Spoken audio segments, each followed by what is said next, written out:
Welcome, race fans, to Memory Lane 200 here at Homestead Miami for race number 7 of the Stay Tuned Truck Series here.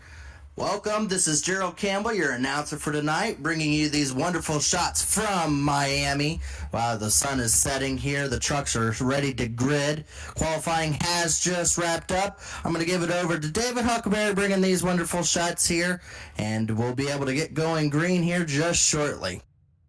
All right, here's our grid for tonight. Ethan Burrell on pole, Scott Crump, Tyler Fody, Chad Frankenfield, Josh Smith, Leighton Norgard, Zach Evans, Robert Hill Jr., Jonathan Cutlip, Brandon Key, Mark Murphy, Corey Abbott, Jeff Green, Josh Freed, Dave Carpenter, Justin Wadsworth, Cody McCorkle, Andrew Hardcastle, Brent Jones, and Michael Hossack round out the top 20. Michael Klein, Casey Hatch, Sam Batwell, Dustin Durer, Dave Carpenter, Dustin Durer, the Sam Batwell, Harrison Talon, and Jaden Rasmus. Thought we had more cars than that, but we have 26 tonight. Cars. 26 trucks tonight event for this race. We only have about 4 more races left in this regular season for these drivers to whittle themselves down into the playoff cut line, which is the top 14. As you see right here, this is the standings as they stand. The top 2 drivers have pretty much taken off from the rest of the field here. Tyler Fody, Ethan Burrell, both previous champions. Ethan Burrell, last season's champion. Both already collecting up into the 200s here tonight. And as you see, it goes all the way down there to David Carpenter there in 18th. Points are really stout, really close together. This is right here, the rookie standings. Jonathan Cutlip has a decent lead, but coming up pretty quickly on him the last few races. Justin Wadsworth has started to really start to pull close to Cutlip there for the rookie standings. So going to be having to keep an eye on the rookie battle as this season goes along. Looks like the pace car is onto the track. They will go immediately to green, so there's not a lot of time for these drivers to mentally prepare themselves. They immediately come off a pit road, going straight to green. As we said, it's 134 laps tonight. There will be stage cautions. We will get to that in just a second, but we want to make sure that we do not miss this start, as this is the start of a really good race here, I have a feeling. Homestead Miami always provides a lot of good side-by-side multi-groove racing here.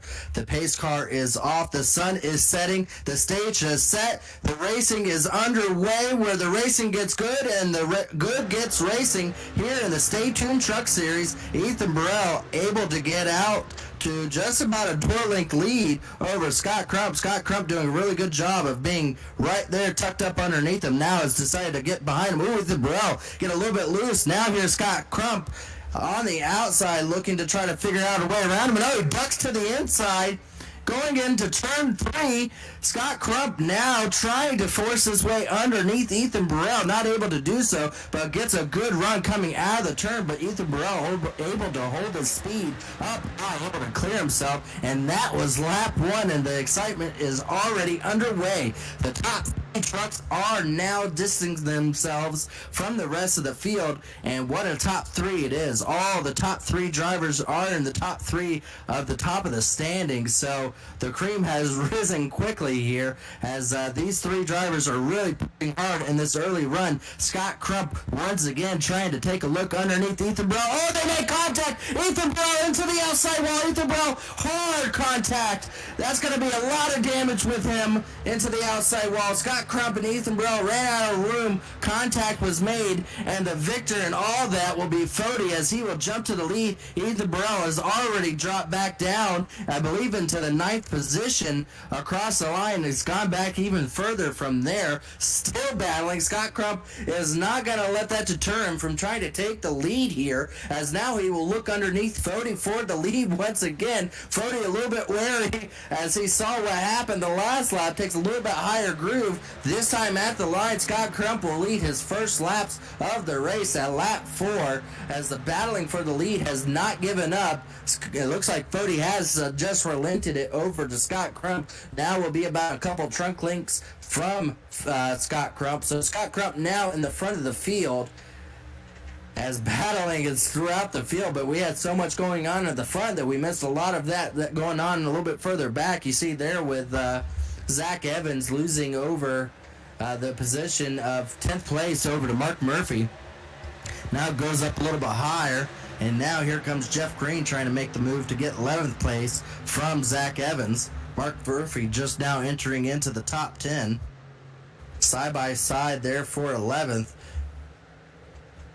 Trying to see Ethan Burrell all the way back to 16th with that contact with Scott Crump.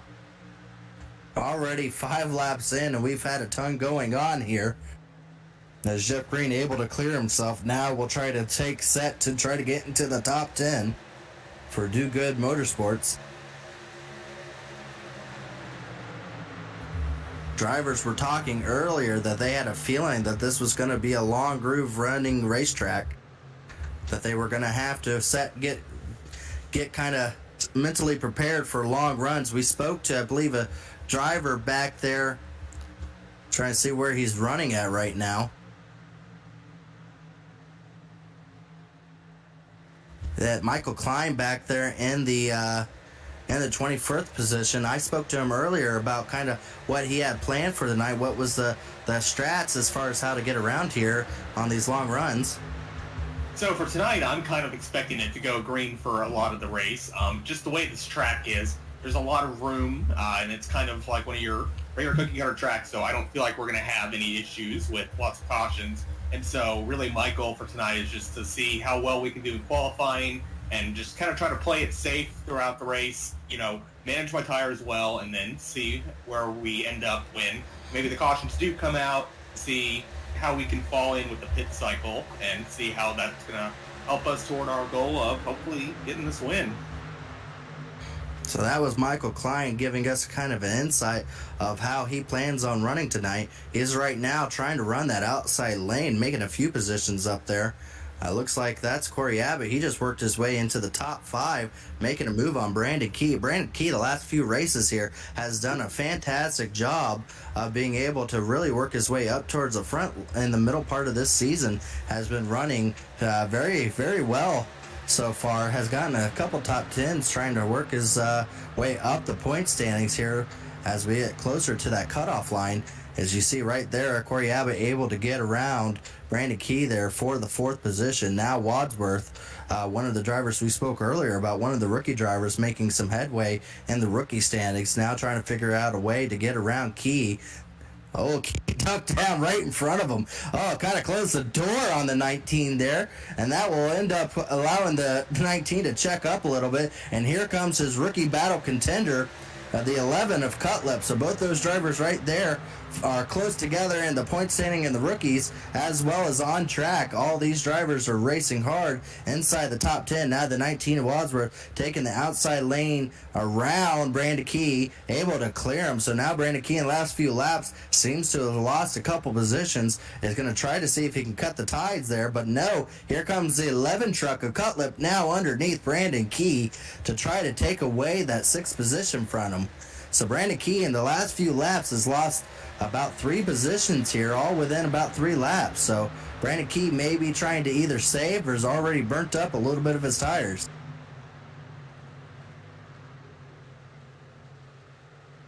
See there, right there. Yep, there we go. Jeff Green right now battling. He's already starting to work his way in. He's got himself into the top 10. Now trying to go after the 25 of Freed. That would be for 9th position. Jeff Green up from 13th starting position. So slowly but surely, Jeff Green starting to work his way up through the field. As you see, looks like Jonathan Cutlip now trying to make a pass on Wadsworth. That would be for the 5th position, as well as a good battle for the rookie standings. Unable to do it in turns 1 and 2, but we'll have another shot here in 3 and 4. Cutlip has a lot lower line than it looks like a lot of other drivers so far. Seems to have a good run coming out of the turn, able to start putting the pressure on him. May look low, he will be there. Down the front straightaway, they are side by side for 5th position, as it looks like the 11 truck will be able to clear him in the middle of 1 and 2. Brandon Key now trying to fend off the 69 and Mark Murphy there.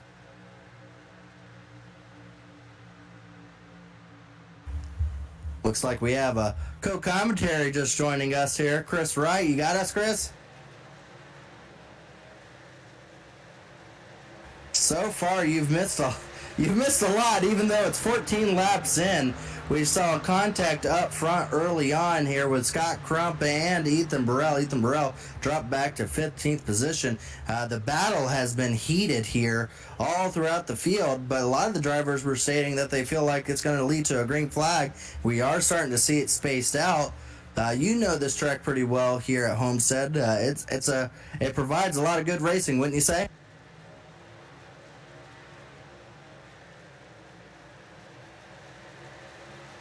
Can probably, not too sure about the truck. I don't spend a whole lot of time in the truck, but these guys can probably move up the track and make a lot of time. But they will pay the price after about 10 laps if they do so. So a lot of guys running lower and trying to save the tire and make it last.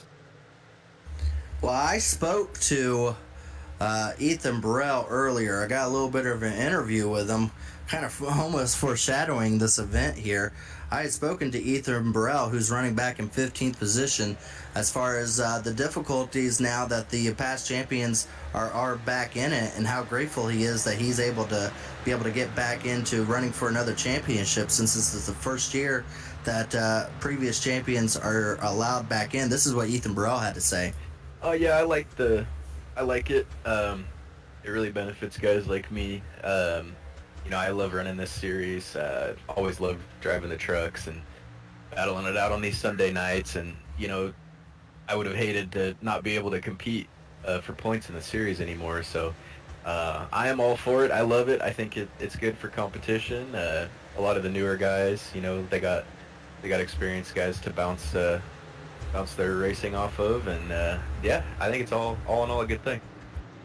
He likes bouncing off of other drivers, it looks like. Earlier in this race, him and Scott Crump bounced off each other, and he bounced off the wall. So bouncing is kind of forlorn to what happened to him, but it looks like a caution just happened here. Might have been back there with the 51 truck. I'll give it over to David here and Chris, and they can tell us exactly what might have happened here. I'm not sure. It's from the 51 person who's talking about. Didn't tag anything to anybody. It looks like it starts with maybe Mark Murphy coming up on a slower truck. The 19 had to check up. 25 then gets into the back of him, and just an accordion. Yeah, Mark Murphy was right there in the top 10. He was battling right outside the top 5 even. Oh boy, the 19 truck got loose, checked up, and contact was made from there. 25 into the 69 was the first. Now, how much damage? It doesn't look like a lot, but on the front of the 25, Josh Freed, how much is that damage going to hurt him, Chris? From what I understand in this truck, any bit of damage hurts you. I saw what happened there with Ethan earlier. I'll be surprised if that truck has a shot to win the race later. Oof. Unfortunate for Freed. Looks like pit stops are underway early on here. Looks like they're all going to be taking tires. Looks like drivers complaining about pit road speed. Maybe some people checking out on pit road. But it looks like pit stops are underway. It looks like just about everyone has come down pit road. So as you were saying, Chris, it looks like tires are going to be kind of what these drivers are focused on, wouldn't you say? Yeah, it's a high tire degradation track here, and I'm not sure. You might know. We got a wreck. Oh my gosh! Casey Hatch. 14 there. Casey Hatch got turned coming out of pit road there, slammed into the outside wall of pit road, and it looked like he got stuck. We'll have to go back and see that. I'm fortunate for the 14 truck there, as I don't know if he just lost it. What do you see, Chris? I think he was really trying hard to get out of the pits there, and maybe tried a little bit too hard here. We'll get a good look at it as they're about to drop the left side here. Just lit him up. Doesn't look like they're ever going to quit spinning. Oh, he got him to quit there. Does he get hit? Is the 47 going to hit him? Now he's going to go through him. I don't know what happened. I don't know if that was tire spin. The tires weren't spinning. It's almost like he either felt contact or thought there was going to be contact. And he didn't even hit it that hard, but unfortunately it looks like the splitter got stuck into the wall. He quickly resets it. Still doesn't look like he has a ton of damage, but he will be a lap down now, as it looks like the pace car lights are off. It looks like we'll have fairly quick cautions here tonight, as looks like they're about lined up here to get going again. It looks like Scott Crump has decided to take the outside starting lane. That's a weird one right there. That's weird, Gerald. You know that you and I have been on here for a long time, and I don't know if I've ever seen a car he either got hit or it looks like he felt the contact the way that the truck reacted, but I've never seen something that was invisible and then all of a sudden the guy get turned because his tires were not spinning and they weren't. He had managed to keep the wheel spin to go away. That's wild. Well, we hope that he could be able to get back on track. Maybe cautions go his way. Unfortunately, here, it looks like he's still going to be on pit road, so he'll be at least a few laps down. But the pace car is going to turn down here out of turn 4, and we'll give it over to Scott Crump to start the race over again here. Green flag is out. Scott Crump gets out to a really good rocketing shot here. Able to get out to a couple truck length lead over Fody as they go into turn 1. It'll be single file for the first 5 truck. Oh, the 19's struggling here in 1 and 2 again. He just made a big save. Oh, Wadsworth there, up high, able to save it looks like, but he's going to be out to dry as it looks like the whole field has gone underneath him to pass. As he will drop back, but still will have a truck underneath him. It looks like it's a little tough on the first couple laps, which is pretty known here at Homestead, how difficult the tires are on freshies whenever it's just going out. We usually will see a couple trucks get a little bit loose, but unfortunately for the 19, he's going to drop back here. 3 wide coming out of turn 2. And here comes Chad Frankenfield looking to make it in the middle there. Chad Frankenfield 3 wide. Mr. 3 wide. If that was a bingo card, that would be the free space. And right there, Chad Frankenfield looking to clear will do so. So Chad Frankenfield from a pretty far back starting position. I think he started back in 20, or actually no, he started up further than that. I think he actually started on pit lane. He had a wheel issue. Oh, Jeff Green just made a big save. Oh, yeah. 3 wide. Good evasive maneuvers by the field. Jeff Green having issues here on the start as well. He'll be side by side with the 05 there of Hill. And still will be 3 wide. So good 3 wide racing throughout the field here.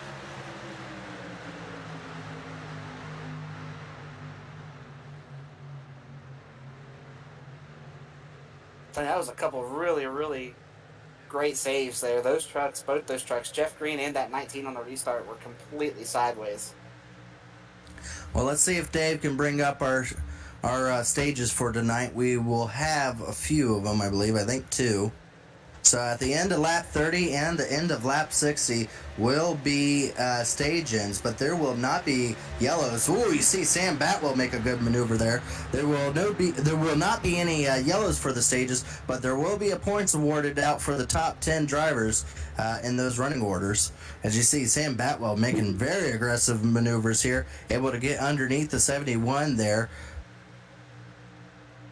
So that is a battle for the top 10, actually. David Carpenter had it, go over to the 47 of Sam Batweld. So that will put Sam Batweld into the top 10. Sam Batweld is one of those drivers that we have visually seen progression and his ability on the racetrack from last season to this season. So Sam Batweld, a driver that has really made some great improvements on his driving style. Oh, she gets loose there. Gets loose a couple times. Oh, man, almost a curse there. When you say curse, we got to be careful with how we bring these guys up on here. Yeah, I'm not sure if you watch any of the Monday night broadcasts out here with me and Robert Hill, but anytime we get the chance, we curse somebody, at least one driver every week, I feel like. I usually only tune in to see if you guys show my picture or not. So hey, we tried to last week. We showed it a couple times. It never changed. Oh, it worked on Wednesday. It worked Wednesday. We'll leave that for your discovery on Monday. So Sam Batwell now 3 wide once again. Oh, no. The one truck came up, did not see the 47 having the run. The 47 into the outside wall. Chad Frankenfield able to clear all of it and get past both of them. That could have been a lot worse. That could have turned the one truck on the front nose of the 47 as those drivers are able to keep going. But again, alluding to how Chris said, any type of damage is bad damage when you come to on a mile and a half like this. That will slow you down tremendously here. And there's been aggressive driving, almost like they believe there's going to be a caution, even though there is no stage yellows for this. They sure are driving like it. When you say, Chris?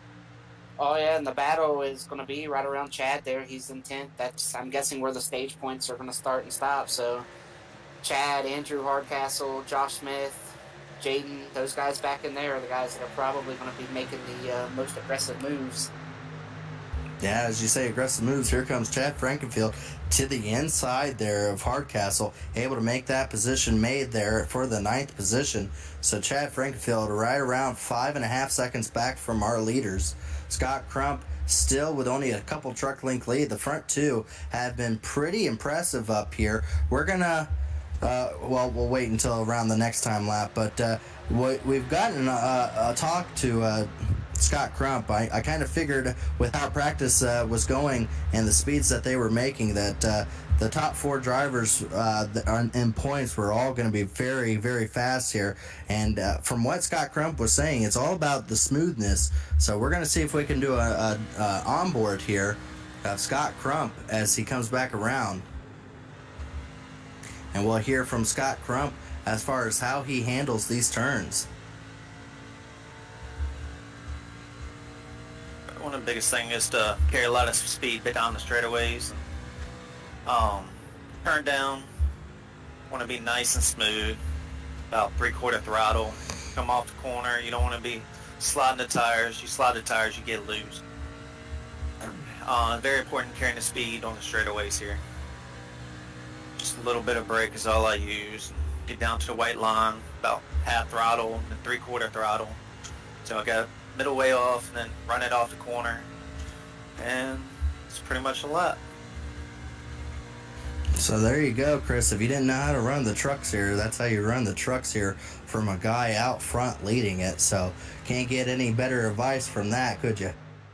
Yeah, that's the best advice you can get right there. One thing that I really took in that he said a couple times there was not sliding the tires. It's really easy to get into the throttle and try to drive it up off the corner and just lean on the rear tires, but the guy who does that is not going to be able to run much past 25 laps. Absolutely not. The Amy truck. Yeah, that was Smith up into the wall. Josh Smith, who was running right there in the top 10, was 10th at the line last lap, but we'll have to go back and see what happened. He hit the wall hard. I'm not sure exactly what happened there. Did he just... one of those cases where you barely make contact with the wall and it sucks you in and it's hard to get off of it. I've seen that happen a few times. I've had that happen a few times where you just ended up getting stuck in it. It just kind of... it's almost like you have to yank the steering wheel to get off of it because the wall doesn't want to let you go. As you see, the 47 and the 1 still have yet to decide on who is going to be in front of who. We saw contact earlier from those two, still going at it. Looks like Sam is going to try to go around the high side, get the speed coming off. This is a battle now for, I believe, 10th position right now.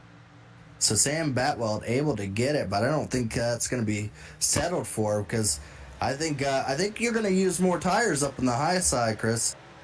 Yeah, I agree. Anytime you're running up higher, you're going to carry more speed, you're going to be faster, and you're going to feel really, really good.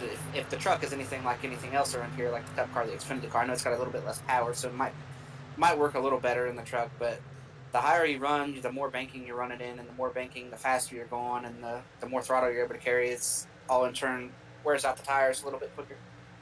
Now here comes Chad Frankenfield. I believe he's battling up there as the battle still goes on for 10th position. I think Chad Frankenfield has finally caught up to some more trucks. Ooh, gets a little loose there. He's now going to try to see if he can go after Evans here. Zach for that 8th position. Right in front of Zach, Brandon Key still having a fantastic run to his night. Yeah, and I wonder if Gerald, you're in here with me. I wonder if Chad is used his stuff up a little bit to catch up to this group, because that was about a 2.5 second gap to him. For somehow, I don't know if it's where the trucks got sideways and everybody kind of checked up, and that's where the gap was or what. But there was about a 2.5, 3 second gap there, and Chad closed that up pretty quick. Yeah, you can see him. He's got a lot wider exit. I would have to believe that's probably due to the fact that he's probably wore those tires out just a little bit here. And with no stage cautions, we did miss the stage in there. But, yeah, with the no stage cautions and no predicted cautions, we don't know if you're going to have another caution here. It may go green all the way to the end, especially when there's only a 26 truck field.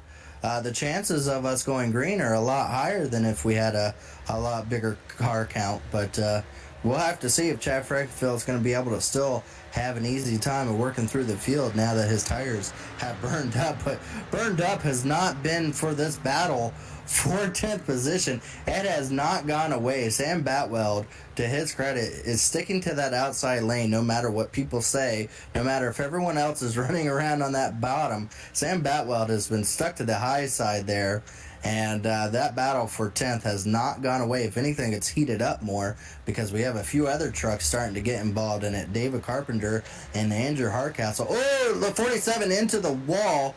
Goes up a little bit too high. He's going to lose a couple positions here down the front straightaway. May even lose one to Dustin Dewar there. As he is definitely, like what Chris said, I think he has definitely started to see the end of the life of those tires. Yeah, and one car that was up here in this battle for 10th and has fallen well back, I believe, to around 20th is my broadcast and partner in crime there, Robert Hill.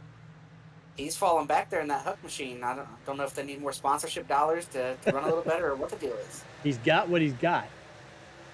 He's got what he's got. One driver that's really working his way up through the field is Dustin Dewar there. He's now starting to try to get his way into the top 10. He's worked his way up from the 24th position, so up quite a bit. I did talk to Dustin here earlier in the day as far as the difficulties of this track and kind of what to expect as far as how difficult these long runs were. This is what Dustin had to say. Obviously, track position is going to be super important tonight. The guys going to want to keep it up front as much as possible. Stage points on the line tonight, so you don't want to grab as many of those as you can too, but you don't want to put yourself in a situation where you're going to finish bad as well. But stage points do mean everything, and it's the last race where we can get those this season. You don't want to fall too far back. It's hard to pass. We had some fast trucks here tonight. Let's go. He did miss out on the first stage points with that was before the qualifying, so he was hoping to have a little bit better qualifying run, unable to do it, but he's trying to make sure he gets there into the stage points at the 60 mark. That would be the last chance that these drivers get stage points here, as here comes the Smith and the 80 truck after having that little bit of contact on the wall, trying to work his way back up through the field. And I'll never get used to Brenton Jones trying out these different numbers. And the 49 has now tried to work his way up there, running in the 15th position right now. Yeah, you mentioned Brent Jones. I actually had a conversation with him a couple weeks ago, and he's been really stressed out lately about the way he's been running, wants to run better, and is actually toying with the idea of taking a break. So hopefully Brent can get everything figured out and get his head back in the game. And I told him just to not take it so serious, have more fun doing it. I think he's lost the fun factor in a lot of these races, so hopefully Brent can find that fun factor again and enjoy showing up and not just being disappointed. Well, we definitely have fun here in the broadcast booth. I'm going to go over the series partnerships here, and we do appreciate all the support and help we get and everyone tuning into these broadcasts. We love to bring you the action here, and definitely want to do a shout out to our series sponsors. Our first premier sponsor is TA Services. TA Services for over 36 years. TA Services has been a trusted domestic and international full-service third-party logistics provider offering freight brokerage, managed transportation, warehousing and fulfillment, and cross-border logistics services to shippers around the globe. TA Services move what matters to you. But the TA Services team makes ship happen for you. Blue Egg Marketing. Blue Egg is the marketing department for small businesses. For small business owners, Blue Egg is your biggest fan. Worldwide Technology Raceway. Worldwide Technology Raceway is a motorsports racing facility in Madison, Illinois, just east of St. Louis, Missouri. It hosts the NASCAR Cup Series, NASCAR Craftsman Truck Series, an open wheel series, and an infield road course that's used by Speed Tour Trans Am, SCCA, Porsche Club of America, a quarter-mile NHRA drag strip that hosts the annual NHRA Camping World Drag Racing Series Midwest Nationals event, and the Kartplex, a state-of-the-art karting facility. And of course, we wanted to do a shout out for our series sponsor, Stay Tuned Sports, able to do this because of them in the truck series, their first year with us, and you'll see their truck as we do the Stay Tuned Sports shout out for them. Our series sponsor is Stay Tuned Sports Podcast. Stay Tuned Sports was started in 2016 by two friends, even though hating each other's sports teams, with the purpose of producing a sports show like no other. They wanted to create a show that would cover all major sports with a little bit of comedy mixed in. Stay Tuned Sports releases weekly episodes covering NFL, NHL, Major League Baseball, and even some college football.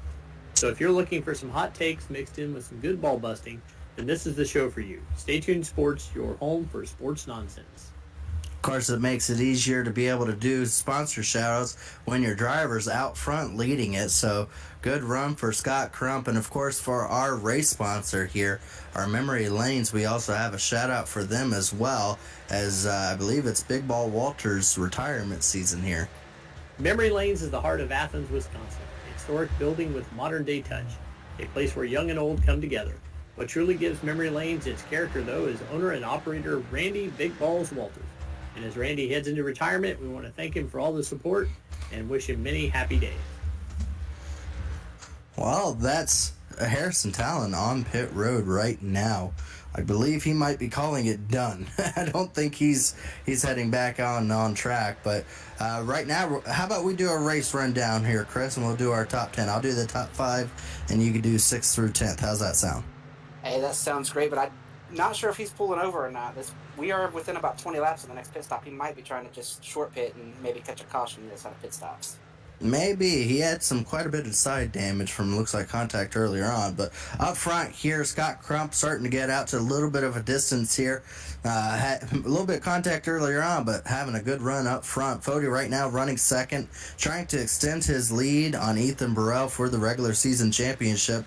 Running good there in second. Leighton Norgard just being very quiet, running in third place, doing what he has to, just trying to keep the leaders in front of him within sight, doing a very good job in third. And Corey Abbott has been the story this season. Earlier on was running one of the best as far as consistency goes, and still continuing it on here in the middle part of the season, running in 4th place. And there's our rookie leader right now, Jonathan Cutlip, in 5th position, starting to work his way up through the field now, right on the back of Corey Abbott there for the 4th position. So Corey Abbott, or Jonathan Cutlip there, showing some very good speed and pace here earlier on here. I'll give it over to you, Chris. Yeah, running 6th, we have Cody McCorkle. I believe he started about 17th, so he has gained quite a bit of spots here over the course of the race. Right behind him is Brandon Key. Started 10th, running 7th. Right there, looks pretty clean. Clean truck right now. Right behind him, we got Zach Evans there, just running right about where he started as well. And behind Zach, we got Chad Frankenfield. We saw him come through the field there on that restart. Not sure if he had a pit penalty or what, but he has driven back to 9th. And rounding out the top 10 is David Carpenter. All these trucks look pretty clean, which is what you want here as we approach the halfway point here in about 15 or so laps. And the next pit stop is going to be less than that, I believe. Yeah, absolutely. There you see a battle with Dustin Dewar trying to get around Rasmuth there. That's for the 12th position. Contact a little bit between the 69 and the 49 there. Brent Jones went up the racetrack. I don't know if he didn't expect the 69 to try to make the move on him going into turns 1. Brent Jones now having a run, come back at him. But yeah, almost big time as those two drivers came very close from making a lot of contact with each other, able to get going. But going back to what we stated too earlier, Chris, with Chad Frankenfield, we saw him burning through the field with those fresh tires and everything. And now he's kind of stalled out. Well, as we alluded, we thought he might have started burning him up. And now that we're seeing Carpenter starting to catch him now for that 9th position, I think Chad Frankenfield's going to be the one to look for, maybe for an early pit stop, wouldn't you say? Yeah, typically on Mondays it's you, Gerald. We see you try to do stuff, and I really appreciate when you do that because I am a big believer in that as well. If you just follow the leader and you run it long like the leader does, you're just content to follow him. So why not do something different? Chad has burned his stuff up. He knows what he did. We're within 15 laps of the next stop, so go ahead and pit. If that's what you think is going to work out for you. And like you said, he's fallen well off of Zach Evans now, just about ready to get caught by Carpenter. And right with Carpenter is a group of cars. All those cars he flew by on the restart is he's going to give all those spots back if he runs this thing another 10 laps. You speak about me, but if I remember correctly, you were not happy on Wednesday night, and that's to be believed. I remember what happened on Wednesday, that you were having a fantastic run. I thought that was going to be your best race of the season, but I think there was some contact made, and that ended up putting you out of the race on Wednesday. What ended up happening there? Well, I was... Details, I was please. Detail. Chad happened. I was a victim of Chad and his aggressive moves. I was pretty heated, pretty upset with what took place there because I kind of checked up there on the front stretch because I didn't want to cause a wreck and didn't want to throw it in there under a guy, and he took advantage of me lifting to try to do it to me, and he had all of 1 and 2 to do something, and he just barely hung on my left rear, and we went down the back, and what happened when we got to 3 is what happened, and we have talked. He kind of knows where I stand on it. I know where he stands on it, and we'll just play it by ear and see how things go the rest of the season. All right. Well, I just had to bring that up because I knew you were having a good race. I ended up finishing 10th in that, my first top 10 of the season in the Cup Series after having a horrible start. So just happy to gain something from all that. But, yeah, I know you'll be fine, Chris, going forward from there. Whether, if anything, starts from there, we'll see. But good racing going on here. Back to the racing on track in front of us. The 69 has kind of been steady right there outside around the top 10. Starting to now trying to make a move on Jaden. Jaden's lost a couple positions here in the last few laps. So 69 going to try to see if he can maybe get him on the outside around 3 and 4. Looks like the outside lane in 3 and 4 seems to be a lot better of an option than maybe an outside lane in turns 1 and 2. Now ducks to the inside, able to get a run on him into the inside in 1 and 2. Might be able to complete the pass and will do so. And that will put the 69 now up into the 12th position. It looks and like that kind of surprises me. If the outside lane in 3 and 4 is better, there's a really big bump right about there on the very top lane there where that 69 car was. There's a really big bump up there that upsets the car typically. Up front here, Scott Crump and Ethan Burrell. I don't know what happened there. Ethan Burrell kind of want to go back to that because Ethan Burrell may have showed his displeasure from the first lap here with Scott Crump. I don't think it's over yet. It's not over yet. He still has not gotten around him. It looks like Ethan Burrell, this is going back to what just happened, and then we'll go live here very quickly. Ethan Burrell not allowing Scott Crump to get in front of him.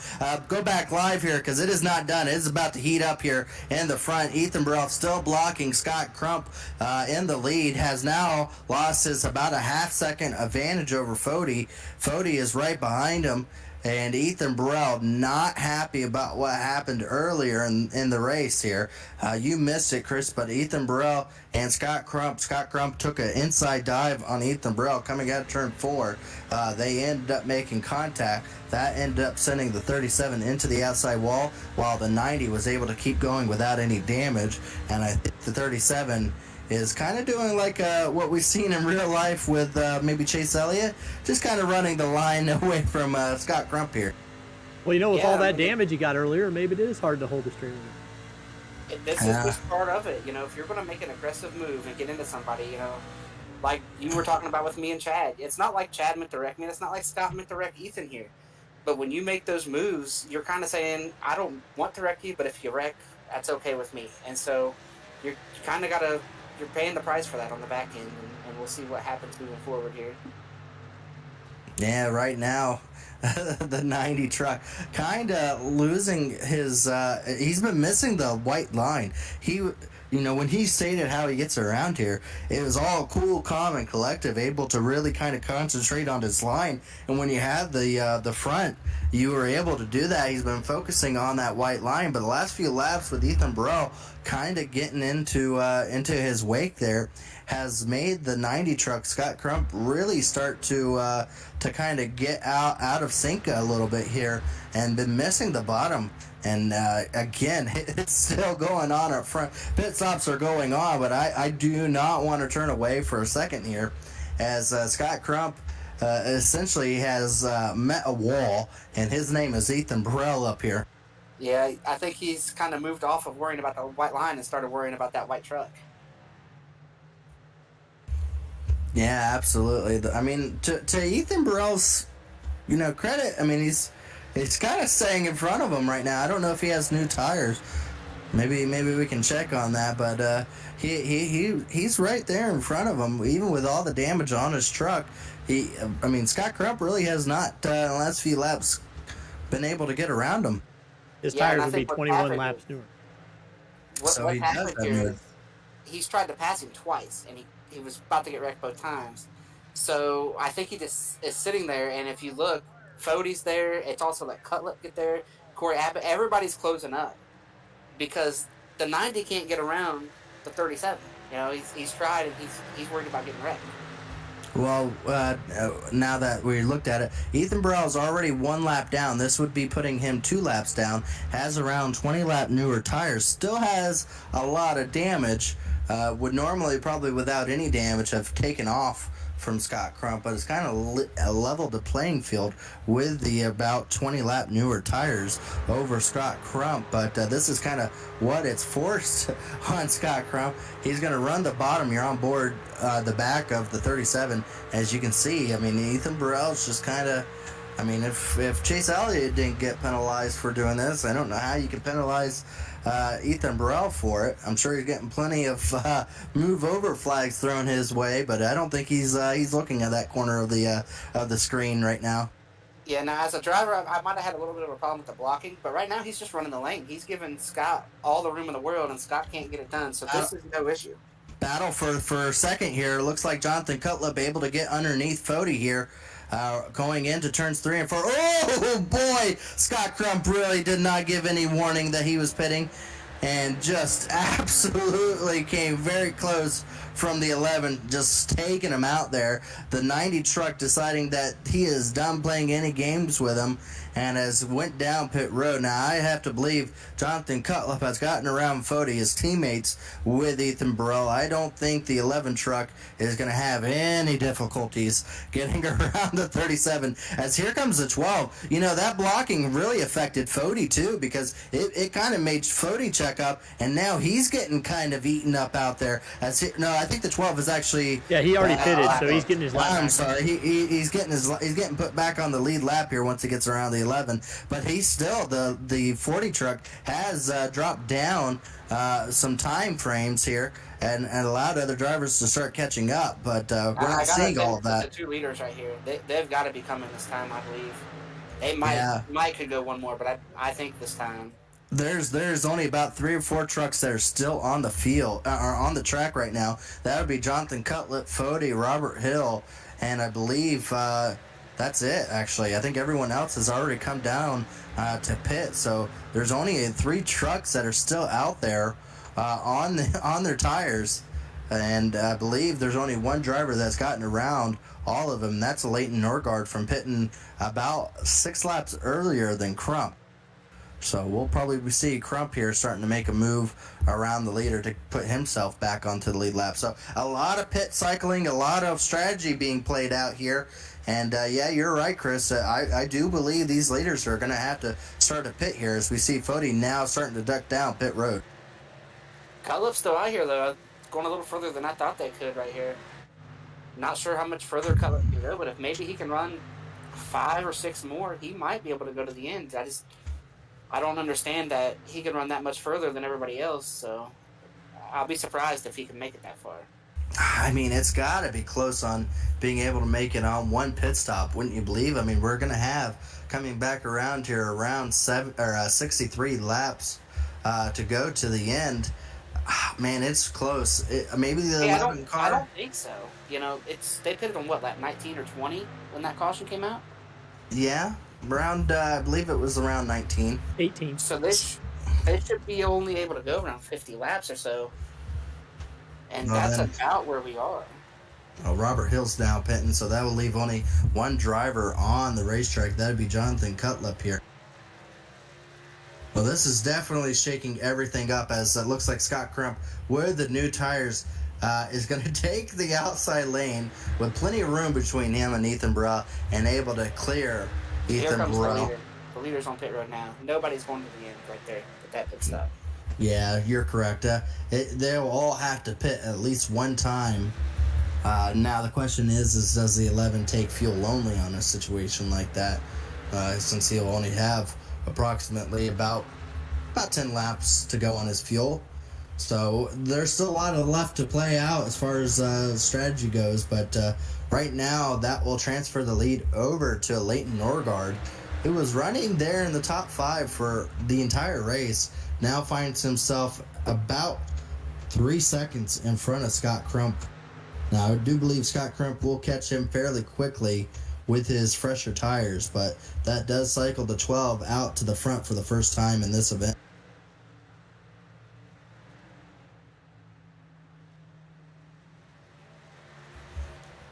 So yeah, there's going to be a lot to play out here because there's some really good drivers that are going to have to work their way through. One that I'm seeing that's about to heat up here, I think is going to be Frankenfield on much older tires in front of Fody, who is just now starting to look to try to make a peek around. That's for 5th position. Yeah, and one thing here that I'm looking at with Fody and with the 11 of Cutlip, they went so far, but this run is going to have to be split up. If they run it that far again, they are going to give up a bunch of track position because they're not going to be able to overcome the people who pit 10 laps earlier than them and 15 laps to the end. So a lot of these guys are going to probably, I look for the last pit stops to start maybe in about 30 laps or so, maybe split the race in half with what's left here. Well, so I think that plays right into the short pit strategy, you know, because well, you see Cutlip, I mean, he's back 11 seconds from the lead. I mean, that is a huge amount of time. And what's worse than that, I mean, Fody, who he was battling with, only went in a couple laps earlier and is around 6 seconds ahead of, or 5 seconds ahead of Cutlip. And I don't know, I'm sure he's going to be able to pass a lot of these fairly quickly. I don't think he's going to catch 5 seconds on Fody that easily. So I don't know if that whole strategy with Cutlip, if he just had a slow pit stop or if those last few laps he was just tremendously slower. But we'll just have to see it all plays out. I believe the running order right now is going to be much different in 10 laps from now. Yeah, what I'm watching right now is how fast Fody can close the gap on Scott Crump here. Because I think that's the race right now. Without a caution, that's going to be the race. Everybody else around him there, right behind him, back to the 11, has short pitted at some, some even pitted 10 laps earlier. We saw Chad be one of the first ones to pit. So Fody's going to have about 3 laps fresher than Crump or so, 2-3 laps. We'll see if he can run down and get to him before they pit for the last pit stop. Well, folks, it is all heated up here. There's a lot of passing going on through the race here as drivers are starting to catch each other at different points of life cycles on their tires. We see right there Jeff Green and the 1 there. That's a battle for 12th position starting to heat up. Jeff Green on the high side and the 1 Erasmus now taking a look underneath Jeff Green to try to clear him. Back up front here, though, we will see Crump. He is now within a second and catching very quickly on a Leighton Norgard. He has been around 3/10 faster a lap, if not faster in some points. He will probably catch him in about 2 laps from now. I wonder if Chad had a bad pit entry or pit exit. Something must have happened to Chad during the pit cycle because he did not really gain anything by short pitting. He kind of came out where he was, and that's going to be really bad through the rest of this run, however long he decides to go here. He did not. We see the 12 jumped all the way up to the lead, but Chad did not move anywhere, really. He gained a couple spots in very little time on the racetrack. Yeah, he just lost the position to Key, who again is having a really good run there. Key just moved up into the 6th position. Now Chad Frankenfield's going to have to look at the 69, who's starting to catch up to the back of him as well as Cutlip, who's right now running the fastest times on the track. And Chad has some rear damage. I don't know if that's been there since early in the race or if that's new. That might have been whatever happened on pit road right there. Well, we've seen how difficult pit road is at this track. Yeah, he's got a ton of damage. That's got to affect how that spoiler is sitting right there, affect his speeds down the straightaway. But we've seen how difficult the pit ends have been. It's with the 90 truck, he almost got hit by the 11 going down pit road. So maybe it was something similar to that. We're surprised that there wasn't any cautions from all those green flag pit stops. As you see, a battle for the lead here. Scott Crump able to make quick work of the 12 and able to get himself once again out front of this event. And to his happiness, there's no number 37 in front of him right now. Yeah, but that Fody machine is running him down pretty quick right now. Absolutely. You see here the time between a Leighton Norgard and Fody. I mean, that's almost half a second every single lap. So Fody is absolutely putting a tear on the track right now and starting to really catch him. As I would have to believe he's going to probably be there. And I would have to give it probably less than 10 laps, wouldn't you say? Yeah, he'll get to the 12 here pretty quick. It'll be really quick how he gets to the 12. What's going to be interesting is how fast he can close on Crump. And he's been closing on Crump pretty quick. But if I'm the 12 here, I might fall back to about 5th or 6th, and I'll short pit again, even if I have to pit at 40 to go. Just be the first guy that comes and gets tires and give yourself a shot if you catch a yellow. I mean, pit stops happened 10, 15 laps ago, and he just now lost the lead. So if I was the 12, I'd commit to that strategy again, knowing everybody's got to stop once. The only issue I have with that, Chris, is the strategy that I believe this is going to be their last set of tires that they take if they come down again. They had a pit stop earlier on, so They I started don't know. with 6. I'm looking here at Is it 6? The 40 still has 4 sets laying. So. Oh, okay. Yeah, then absolutely. Yeah, with 6 sets, then yeah, then at that point they don't have anything to worry about with tires. So yeah, we'll see. As far as how these drivers play out the strategy, that comes down to it just as much as any type of race ability. It comes down to how you play this race out. Right now, Scott Crump out front, Leighton Norgard in 12 or in second in the number 12 truck, Fody in third, Corey Abbott fourth, and McCorkle able to work his way up into 5th position. That's your top 5, all within around 6 seconds of each other. Yeah, and right now you got guys on, nobody's on the same tires right now, so it's kind of hard to judge when you're out here in a green run. You're trying to decipher, did this guy pit before me, after me? You've got somebody like Chad who's been out here for quite a while already, and you got somebody like the 11 of Cutlip who has the freshest tires of anybody on the lead lap. So it's really hard to decipher. Everybody's kind of running a different speed. They've all got different amount of laps on their tires, and at a place like Homestead, that's a big factor in how fast you catch somebody. Well, before we get caught up into some heated battles here, wanted to go ahead and thank our race sponsor once again for tonight's event. Memory Lanes is the heart of Athens, Wisconsin, a historic building with modern-day touch. a place where young and old come together. What truly gives Memory Lanes its character, though, is owner and operator Randy Big Balls Walters. And as Randy heads into retirement, we want to thank him for all the support and wish him many happy days. There we go. Been introducing a lot of these already previewed voice audios. You like it so far, Dave? Kind of make your job a little easier? Actually, no, I don't like it because it's the first time I've heard my own voice.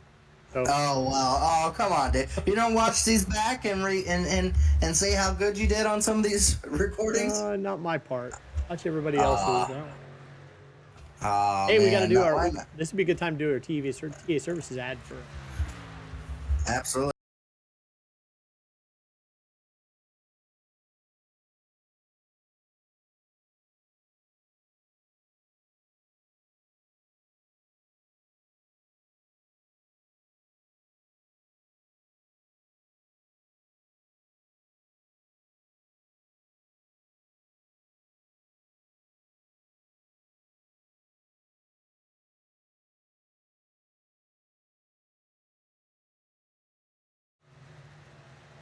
Absolutely want to thank our sponsors as again they allow us to be able to bring you these wonderful shots from Homestead as well as this truck series throughout the whole season.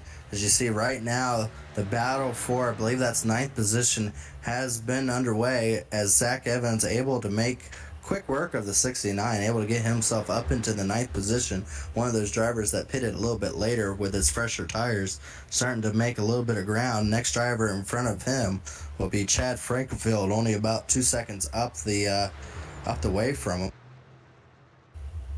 But so far the racing's been kind of sparse. They're kind of spaced out quite a bit, but I think that kind of comes down to really how you're going to approach these next pit stops. Wouldn't you believe, Chris? Yeah, right now everybody's thinking one more stop. When do I want to make that stop? If you're a guy like Fody, you're looking to see how much you're gaining on the back end of this run, trying to see if it, is it worth it to run that far again? Is it not worth it? Do you want to maybe pit when you see the 90 pit? And then these guys that short pitted, they're paying the price right now. Chad's kind of held on a lot better than I thought he would. He's still sitting in the top 10. I kind of thought at the rate he was falling back earlier, he would fall a little further than what he's... Oh, the 12's Oh, boy, yeah. I don't think Fody meant to catch him that quickly. That almost ended up with both of those drivers starting to almost get into some major contact. That checked out Fody quite a bit on the racetrack. I think Scott Crump ended up gaining almost half a second from all that. Yeah, that's just what I was talking about. Fody's got some of the freshest tires out here, and that 12 was one of the first cars to pit, so there's quite a difference in tires on those two cars, and Fody was just kind of maybe surprised by that a little bit. I think a Leighton Norgard really played a good strategy for him because he was out in front of Fody for quite a while, and he set himself up to where he's pretty close to probably making another pit stop. So I don't think the undercut was a bad choice at all for Leighton. Yeah, if I'm that 12, I might pit again here at 40 to go, 35, 40 to go, give myself a shot to get way out in front. And you see right there, Scott Crump starting to get into some lap traffic, getting through a couple of them right there, the 09, the 47 of Sam Batweld. So that will now put us down to only having 19 trucks on the lead lap. Robert Hill, the last driver on the lead lap, but in front of Scott Crump, he is going to be coming up on quite a few drivers here shortly. So that will also kind of play into a factor once he starts getting up through the field here. Going back to Cutlip, though, he's worked his way into 5th position. He now finds himself only about 6.5 seconds back. But boy, I mean, you'd almost have to think with Jonathan, I mean, a matter of what ifs. But again, I mean, he's a rookie driver here in the Elite Series, in the Truck Series here. And I don't know if he was predicting us going green for the entire run. I think this is one of the longest green flag runs in the Truck Series we've had to date. Yeah, and Cutlip's a good driver. Don't let the fact that he's a rookie fool you. He races in a lot of different series here in Elite. He's always good to race with, has some decent speed at a lot of places, and I kind of liked what he did there. Ran long, was really good at the end of that long run. Maybe the best truck at the end of that long run. We really don't know for sure because of the last 5-6 laps of that run. They ran up on the 37, Speaking of which, we've got the 37 and the 90 back together on track once again. Not sure if anything's going to come of that, as Chad is pitted once again. Yeah, Chad had an early pit stop the previous run and has another early pit stop here. Hopes to try to gain or at least stay in the top 10. He will admit Homestead is probably not one of his best tracks, as long runs doesn't really suit Chad Frankenfield's style here. But yeah, up front here, Crump is right in front of the 37. And that's new tires on that. That's 37. new tires on the 37. Boy, I don't really think Ethan will do anything malicious here at this point. I think he's proven his point, but you never know.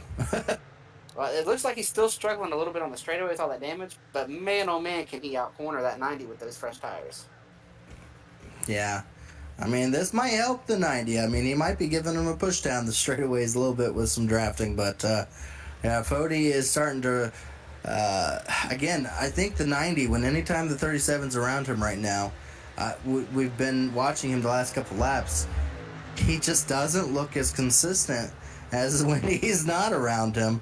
It shows the last lap, he lost a ton of time compared to this lap here. Maybe he's starting to get back into a little bit of a run, but here comes the 37. Man, I'd be careful sliding up in front of that car if I'm Scott Crump. Yeah. But, I mean, he's got the straightaway speed, but we'll see. Ethan Burrell's doing... Oh, man. He might run side by side with him here. Oh, the 09. Making it 3 wide. Oh, boy, this is really going to slow down Scott Crump's lap time here. Yeah, back down to around a 2 Scott's second. not happy. He feels like he's being played with. I mean, to Ethan Burrell's credit, he's got fresh tires. He's trying to get around him. I don't think he's actually trying to hold him up. He just hasn't had the straightaway speed to clear him. But here comes Fody. This right in the middle of the green flag run. Absolutely. This is definitely a great entertainment for the rest of us watching. But here comes Fody. He is now within 1.5 seconds, so a second and a half back from Scott Crump. Does Fody now that we're getting closer to the end of this race, does he pit roughly around the same amount of time as Scott Crump so he doesn't get as big of an advantage from getting out that far in advance? So that way he can... I would too, but we'll have to see. Because here comes Fody quickly. He's got a few lap trucks in between him and Scott Crump. As we get to... We're on lap 99, so coming back around to lap 100, we'll get to around 34 laps left to go in this event. If I was that 12 truck, I'd be on pit road right now. Like, I'd have been on pit road 3 or 4 laps ago. Try to get back in front of these leaders again. A couple other trucks going down pit road now. It looks like right now we have Mark Murphy on pit road. So pit stops are underway through the field here. Oh, went through his pit box just a little bit there. We'll go ahead and back it up and get going on his pit stalls. So the question is, when does the Leighton Norgard come down? Because here comes Jonathan Cutlip to the outside, maybe? No, thinks better of it. Maybe we'll have a run to the inside of him coming down the back straightaway here. So Jonathan Cutlip looking to get third position over the 12 truck. If I was the 11, I don't know. I did this on Wednesday night, Chris, but he's got a lot fresher tires. He doesn't need nearly as much fuel. Here he comes. Maybe a 2-tire pit stop? For the 11? Yeah. Actually, not even for the 11. I would not. If you're going to pit here, get 4, because you take so much time driving down pit road, you're only going to gain 6, 8, 10 seconds on fuel only. That's all he needs, though. He's only 4 seconds back from the lead. Yeah, but they're going to run. I don't see him getting the lead unless if he tries something. He's 4 seconds back. His pit stops are underway. Leighton Norgard's down pit road right now. Jeff Green coming down pit road. But 4 seconds back. He's got newer tires. He doesn't need as much fuel as the rest of these guys. He only needs less than half a tank of fuel, which he could gain close to around 7 seconds. And but you gotta he think only about needs that. 10 laps. You're going to give up 2 seconds a lap, though, for 10 laps. I don't think he's going to give up 2 seconds for 2 tires, Chris. Oh, car in the wall, 25. There's 37 gets back around the 90 truck. Oh, There's boy. no way I would put him to green at Homestead for 2 tires. No way. Well, you got to pit. But we'll see. We'll see. Jonathan Cutlip, let me know if you need a pit crew. He might get to these guys because he's really got the freshest tires. And now the 37's gotten around the 90. They're in a ton of traffic. He's gotten a lot closer than I thought he would. I think his best bet might be to go ahead and maybe short pit him and get 4 here and put yourself up in it. I would do that before I put 2 on the 90, get sideways there out of 4. If I'm the 90 truck, I'm coming down pretty much now because he's behind the 37. 37's been blocking. Oh, wow, 37. The 90 truck puts a big block on Fody there going into turn 1. Fody's caught him at this point. It's only a matter of time when Fody gets around him. Going to look to the outside of him. Yeah, but here's the thing. You pitted before that 40 car by 2-3 laps last time, and there's still enough life in his car to where he's ran you down and passed you. So if you're Scott Crump, you're probably not going to pit before the 40. The 40's probably not going to pit for them. They might keep themselves out here. Oh, boy, here comes 3 wide with Crump in the middle. And it looks like Fody looking to make the pass on the inside going into turn 1, side by side, around 1 and 2. Crump going to hold him down low very tightly. Coming out of turn 2, still side by side. Crump is going to have the run down the back straightaway, but it is still door to door. Fody looking to try to clear Scott Crump going into turn 3. As neither one is willing to let up here in the late stages of this race. Still a pit stop needing to be made between both of these drivers, but all this is allowing the 11 to start to catch up to both of them, as Fody and Crump are still, for the last few laps here, side by side, allowing some of the lap traffic to start trying to get into the battle here. Fody able to clear coming out of turn 2. Now Fody has taken the lead. Scott Crump with an amazing run down the back straightaway, looking back to the inside. I was surprised by that.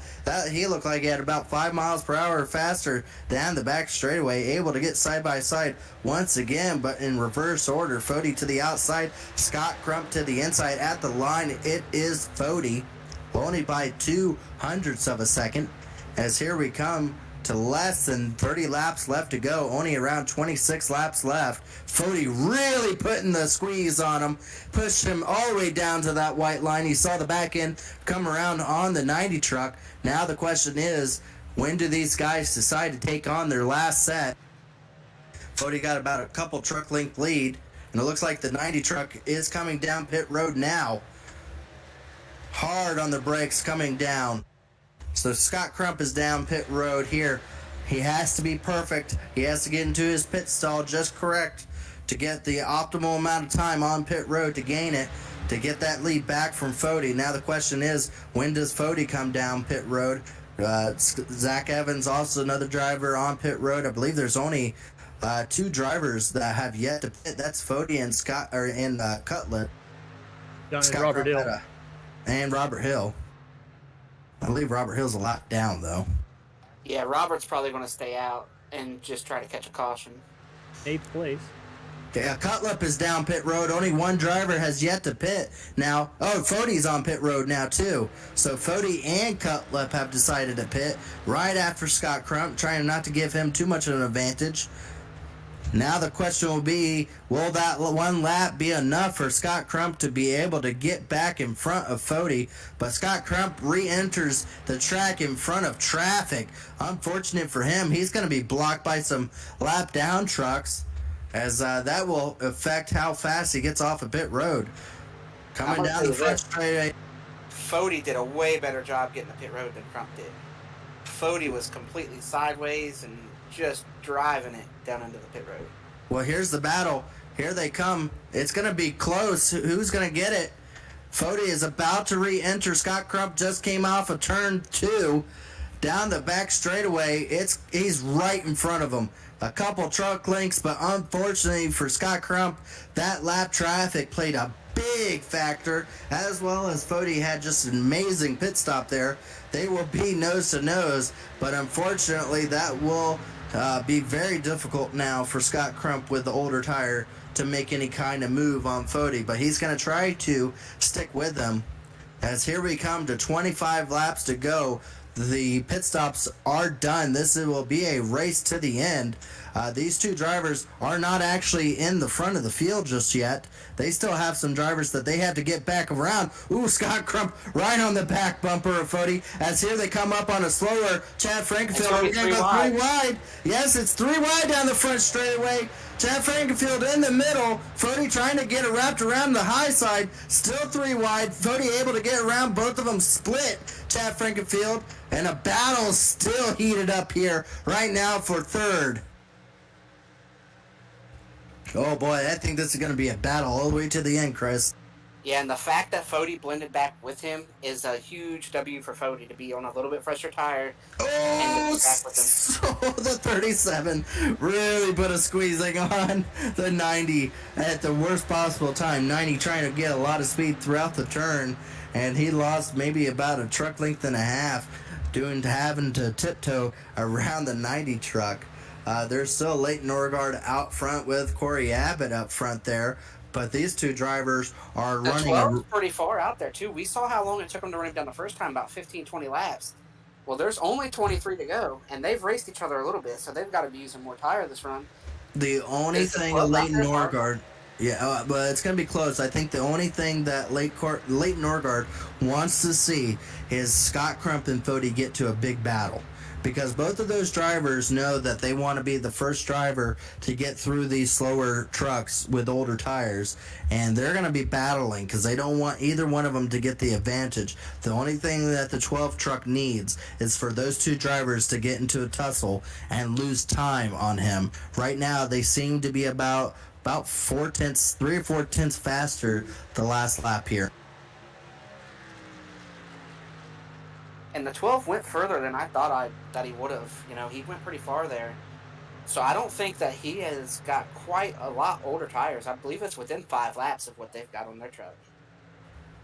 Again, he's also going to be coming up on some traffic. He's racing around traffic. There's only 15 trucks on the lead lap right now as it stands. Jeff Green, the last one on the lead lap. So these long green flag laps have starting to bunch the back of the field up with the front of the field. So it's been pretty dicey for some of these drivers like Scott Crump and Fody as they have starting to go battle once again here. Scott Crump only within a half a truck length back from Fody going into turn 2. Yeah, and if they make contact one time and they both have to give up half a second to the leader, they get to racing. That's going to help. Here comes Scott Crump. Here comes Scott Crump. He's going to try to take a dive into the inside. He dove it in there. Oh, he's going to get contact. That's what I'm talking about. Fody up the hill. Scott Crump able to clear. We saw him dive bomb. Fody trying to close the door on him, but Scott Crump just gave him just enough of a nudge to send the 40 truck up the track. I don't think Fody's going to be all too happy with that, and I don't think this battling's done because they still have to get around Corey Abbott and a ton of lap traffic here to get up to the 12 truck. There's only 19 laps left to go. I don't think this is done here, Chris. I don't either, and they lost time last time because they both got silent. Exactly what I was talking about. These two get to racing one time, make contact a little bit. It's probably going to lead to more contact. This is far from over, and this is exactly what the 12 is wanting to see. Oh, this is exactly what we want to see, Chris. This is exciting stuff up here in the front. We've been seeing this starting to bubble over between these front runners. It sometimes comes down to this where the front runners want to be the front runners of these events, and maybe they get a little bit tired of seeing some other drivers win. Fody's won 3 times this season. Scott Crump has yet to win. He is coming into this race with the vengeance here, trying to get the W, but here comes Fody to try to make another run on the 90 truck. Well, you kind of expect that Fody would be more than willing to give back what he just received, and maybe a little bit then some, as he is going to be coming around this back straightaway within a truck length of him. Here we go, down in the 3. Fody's going to take the dive just like the 90 did, and they're going to make contact. The 90's around and into the wall. The 40's got a piece of it. The 90 truck, we saw it happening. We've been following this event, the storyline from the start of the race. The 90 truck has been a little bit aggressive, but we've also seen that these other drivers are willing to give what they take back. And I had a feeling Fody is one of those drivers that he may give a little bit more than he received. And that time around, Scott Crump paid the price for his discretion against the 40 truck. And around went Scott Crump. But Fody did not get out of that unscathed. He has some damage. And these trucks have tires still left to come down pit road. But the question will be, is the damage on the... Oh, here comes Scott Crump. Who's the caution Here on? comes Scott Crump. I don't think... Oh, it doesn't matter right now. It was the 90. The tally went to the 40, but the caution came out because of the 90. I thought Scott Crump was coming to say hello to Fody here. As he is side by side with him down pit road here. But yeah. You know what's incredible about all that? Is the 90 made the same move, and the 40 saved it. And then Yeah, that's what I don't catch get. him back into the same corner and do the same thing. That's incredible that it worked out to be at the same spot just a couple laps later. So the only The thing only- that difference between a tally is whether or not you caused the caution, right? Correct. Well, there's a little bit of difference there. Scott Crump hit him. I don't think he turned upwards. He tapped him, sent him up, yes. Could have wrecked, could have caused a caution, absolutely. But play that one more time here. You watch this. Fody got to his inside, and then you'll see. Watch the how that the 40 truck handles once they make that contact there. Yeah, little different. Like I said, I think definitely both drivers have been asking for this, but the difference was I don't think Scott Crump was intentionally trying to turn him. I think the Fody maybe was. It's just one of those things, though, where if you're Scott Crump, right? We saw him do it with Ethan Burrell and saw him deal with Ethan this race. Then he does the same thing to the 40. You know, at some point, yeah, you're not trying to wreck the guy, but you're making an aggressive maneuver, and you're kind of saying, if you wreck, that's fine by me. And, you know, that's going to come back. You know, when you make those aggressive moves to somebody, you know, that guy's going to give that back because he's going to be like, what are you doing? You know, he's going to be frustrated, and they have a right to be frustrated. That's just two really fast guys, though. Scott and Fody are some of the fastest guys in all of Elite. All I know is we've seen Ethan Burrell and the 40 truck make contact. We've seen Chad Frankenfield and Fody, and Chad Frankenfield and Ethan Burrell. We've seen Ethan Burrell in the 90 truck. We've seen the 90 truck into the 40 truck. I think it just comes down to when you've got that many aggressive drivers and they're all trying to go about winning every single event, you're going to end up with races like these. And so far this season, Chris, I don't know if you've watched any of it. This has been an ongoing thing of the truck series where at least one of our front runners has to piss off the other, and it's been very entertaining for Dave and I and all the fans that have been kept up to date onto all this stuff. This has kind of been a thing that started at the beginning of the season and has continued on here. I don't think we're done seeing it. Scott Crump is back off the pit road. You know who's grinning ear to ear right now? Is that 12 truck. This couldn't work out any better for him. Yeah, actually, even Corey Abbott made a position on pit road over Fody.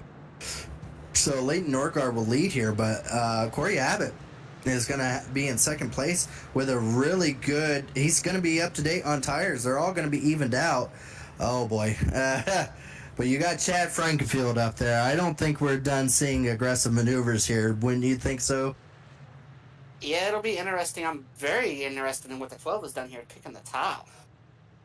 Well, we saw a couple drivers decide to do that. It's a little easier to maybe pinch the guy down underneath you. But again, we have to remember with fresh tires when they go about doing these restarts, we've seen a lot of slipping and sliding. We've seen a lot of drivers make contact with the outside wall. It hasn't really led to a lot of cautions, luckily.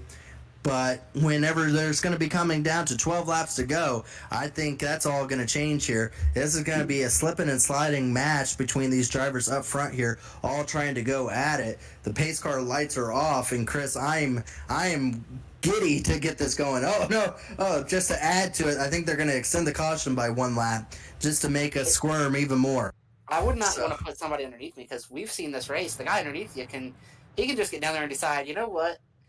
8 tires are better than 4. I need that little bit more racetrack, and I just don't know if I'd want to put somebody down there to have to make that decision. I don't think you need to be in any position. I think contact can be made at any point. I don't think there's any safe spot for any of these drivers.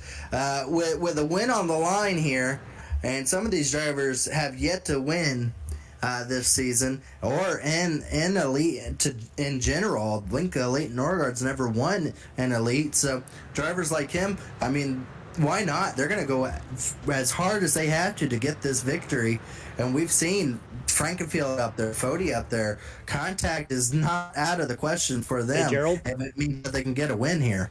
Gerald, Yes, Dave. they are parking Fody for intentionally wrecking. Oh boy! So now that adds a lot more because they're going to be coming back to green. Fody has not given up that position. Fody is not wanting to give it up. I don't think believe he's in the arguing park. it. I think they're going to look at it after. They may wait to black flag him until after the race, so that's a whole nother thing to watch. Oh boy, that adds more to the whole mix here. But here they come. The pace car is going to be coming down.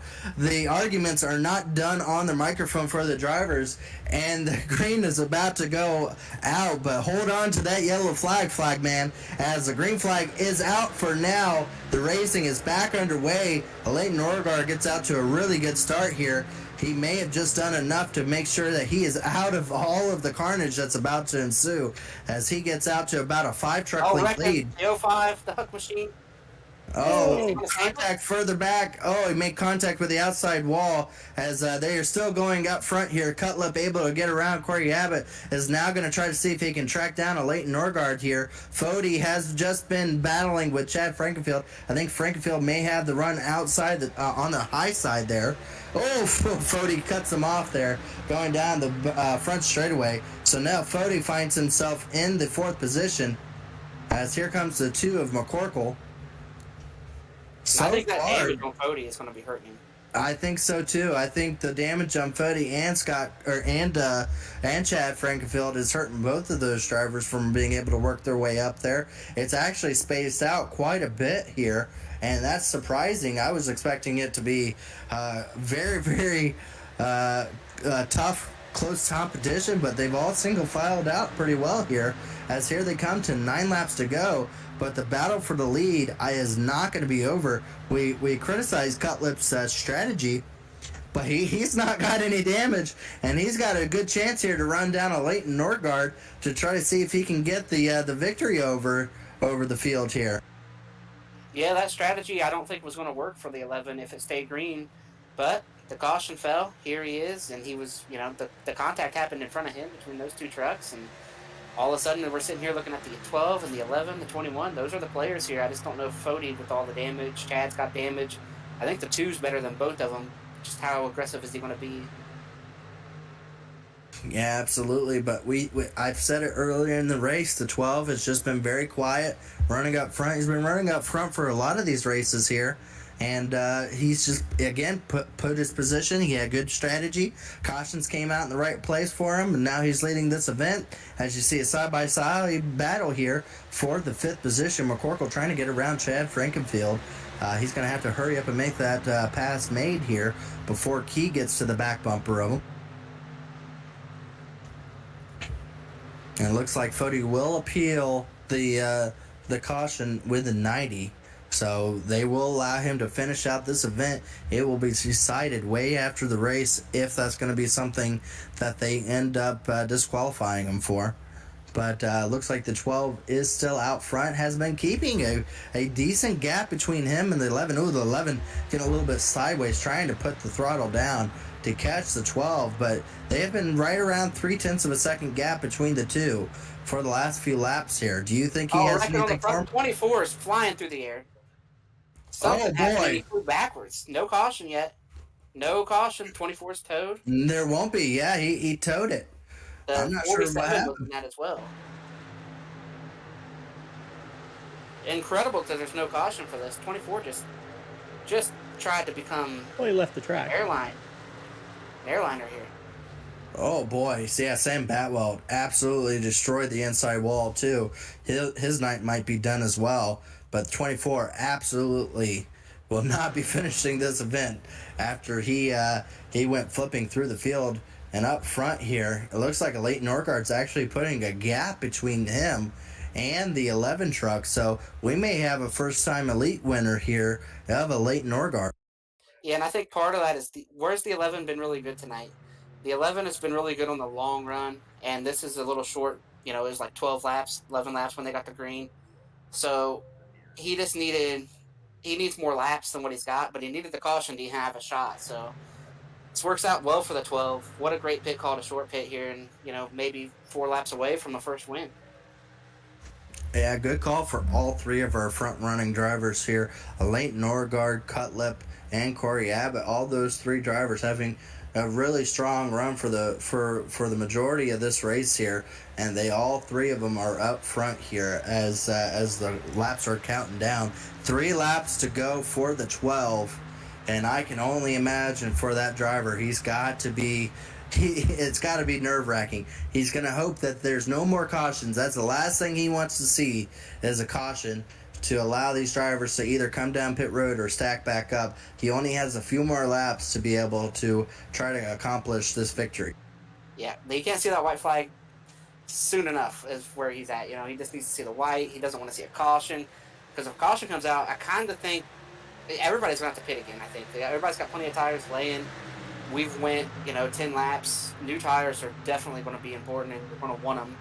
So I think if caution comes out, it really changes this race. But right now, we're about a half a lap away from the white coming out. We'll see if he can get to that white flag before they get a yellow. It looks good so far, as it looks a little bit like everyone's kind of got a little bit of distance between each other. But here they come out of turn number 4 to take the white flag will be the 12 truck, a Leighton Orgard. Started in the 6th position, been running well for the majority of this night in the top 5, played some strategy to get himself up front, and was able to get the lead right before contact that ended up causing a caution between Scott Crump and Fody.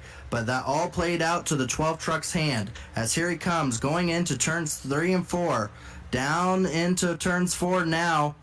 All he has to do is now come around turn 4 to the start-finish line, and he will do so. A Leighton Orgard comes here to Homestead Miami and will claim the victory for the Memory Lanes 200. Memory Lanes 200. I couldn't remember the number amount. Memory Lanes 200 for Leighton Orgard. Congratulations to that driver. Not a scratch on it. Did everything he had to tonight, as he is able to come home with the victory here for Abbott Motorsports.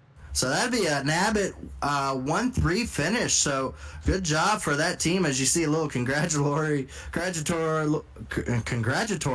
bump there by Corey Abbott, 3rd place finisher. As it looks like all the drivers were able to come back around and go across the line here. Only 16 drivers finished on the lead lap. Leighton Orgard took over the lead late in this run, able to get new tires and come home with the victory here. What an incredible race here for the first time I've ever been up here for one of these truck races. Lots of strategy, lots of green flag running, lots of drama out there with some of these guys, and an incredible finish with the first time. Welcome to the Truck Series. We have more drama than you can count. It is some of the most exciting races, because the Truck Series just kind of bunches all these drivers up, and it's hard to really get spaced out. And when you get a lot of these fast guys up here, it causes a lot of issues for some of them, but good entertainment for all of us that are watching. But Leighton Orgard will be an Elite Series winner here in the Truck Series. He will lock himself into the chase here. Yeah, and thanks, guys, for having me tonight. I'm going to jump out of here and let you guys do your interviews. I really appreciate the offer. I was kind of coming up here ready to be an official and ended up being in the booth. So thanks for having me. Thanks for opening the door for me. It was a lot of fun to call race with you, Gerald. I don't get to talk to you as much as we used to talk. So always great working with Dave. So thanks, guys, for having me up here tonight. Hey, Chris. Now, thank you, Chris. You have yourself a wonderful night. You're more than welcome to join any of the Truck Series, as we always have fun up here. That was Chris Wright, our commentary announcer there, as I believe the finishing order just has come across here.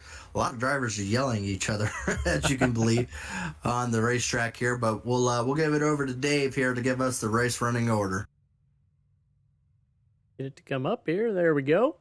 Of course, Leighton Norgard with the win. John Cutlip, Corey Abbott, Tyler Fody, Chad Frankenfield, Cody McCorkle, Brandon Key, Mark Murphy, Brent Jones, Dustin Doerr, Zach Evans, Jaden Rasmus, Jeff Green, Dave Carpenter, Robert Hill Jr., Andrew Hardcastle, Josh Smith, Josh Freed. Round out the top 18. Come on, advance. There we go.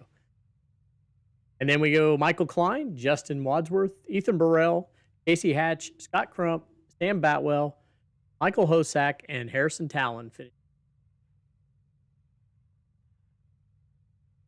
Well, even though it wasn't a full field, it sure did feel like it there, with plenty of things to talk about and plenty of action on the track there. We had some long green flag runs, but overall, it was great racing throughout the field, and we got about everything we could ask for, Dave, don't you think? Definitely. I think there's still a lot of unanswered questions we are not going to be able to give answers for before we leave tonight. A lot of those drivers that ended up making contact, we won't be able to talk to, as all the ones that ended up angry at each other, none of them finished in the top 3, so we won't get to talk to them tonight. But you can bet this, I will remember to make sure to bring it up the next time I talk to any of them. Maybe that'll be one of our pre-recorded race interviews I'll have with some of these drivers when they're nice and heated up. So let's go ahead and see if we can talk to our top 3. Let's see if we can bring in Corey Abbott for his third place finish here. Okay. Crump. There you go. This is our third place finisher, Corey Abbott, running in the top 10, top 5 for a lot of it as well. Able to avoid all the drama, able to come home in third place, and overall good team run here as your team finished first and third. Overall, Corey, this season has just been a lot going right for you so far. You got to be pretty pumped up about hopefully taking all this good luck that's been going towards your way and these good finishes to take it on into the playoff, wouldn't you believe? Oh yeah, absolutely, Gerald. This was a great night for us as a whole, just as a team in general. Leighton finally got his first win. He's been right on the doorstep since Daytona. He qualified first on the road course, just couldn't quite get past Fody there, and then he'd been putting in good runs since then, and he finally put it all together today. Really, really proud of him. Well, absolutely. Good drive by him, but also very good drive for you. Again, we've seen how many top 10s, top 5s you've gotten this season. You're high up there in points and everything. What is it? Is it just your mentality of how you approach this season? Is it different than how you've approached it in other seasons? Tell us so that way maybe some other drivers that are listening may be able to learn how to be able to just put out solid, good runs to be able to help yourself. Yeah, I would say a lot of his mentality. Just before, I always put the guys like the Fodies and the Burrells. I kind of put them on a podium when I first came into a lane. Said those guys are untouchable. I'll never, I won't be able to keep up with those guys. I can't race those guys. I can't hold a candle. And it kind of started last season, about midway when we got into the playoffs, and I just carried it over this season of, I am fast. I can do this, and just believing in yourself is massive. Well, good third place finish. We want to go ahead and let you do your thank yous and your shout out for you and your team here, as I believe it'll be one of those nights that you guys want to click and save this video replay for the whole team, as far as just everything going your guys' way for it. Yeah, gotta thank the Abbott Motorsports guys. Andrew Hardcastle had a pretty decent run. Leighton on the win, that was huge. It's the first time as a team we've gotten 2 wins in a season, so that's pretty sweet. Gotta thank Jimmy Hayden Photography, Tinks GG, Ledge.gg, and Six Sigma Sim Racing Apparel. Well, again, congratulations on the third place finish here. Next week will be Texas Legacy, another 1.5 mile track. So maybe you guys need to circle the 1.5 mile tracks down as ones to look forward to, as events for you guys to come out and shine to. Yeah, I'm just glad it's old Texas, not new Texas, personally. Absolutely, I agree with you on that one. Well, again, congratulations, Corey. We'll hope to get to talk to you very shortly. Thanks, Gerald. That was your third place finisher, Corey Abbott. Let's go ahead and see if we can bring on our second place driver and the driver that's leading the rookie standings here. A lot of strategy, had the longest or the best good long run vehicle, I would have to say. Definitely at the end of those events was able to really track down some drivers there. Do you think that's kind of what happened there, Jonathan? Is if this it was just too short of a run to finish it off, to play into your strengths there as far as being able to catch back up to Leighton to get the win? I would have to agree, yes and no, to an extent. It's just Layton is really good on the short runs. He was really quick at the end there. I was trying everything I could to close in time, and he was just staying as smooth as he could, and I wasn't able to get back up to him to do anything with it. But for sure, I was feeling super comfortable on the long runs. Well, we've seen you in the beginning of the year really putting down some great finishes, and then the last couple races been a little rough going your way with wrecks and those short tracks and everything. But back to a 1.5-mile track and back to being very quick, you were able to once again stretch your legs and get some points your way again. Are you happy those short tracks are done, and you look forward to the next couple 1.5 mile and greater races coming up here? Absolutely. I'm hoping to put the bad luck behind us because it's been a rough few weeks. But yeah, to come out with a second place finish after those races, I'm satisfied. Well, our next race is going to be Texas Legacy, a 1.5-mile track. But then we go back to a dirt track here. We still got some crazy races in front of us, but definitely could agree a second place is definitely going to help you in the luck strategy there.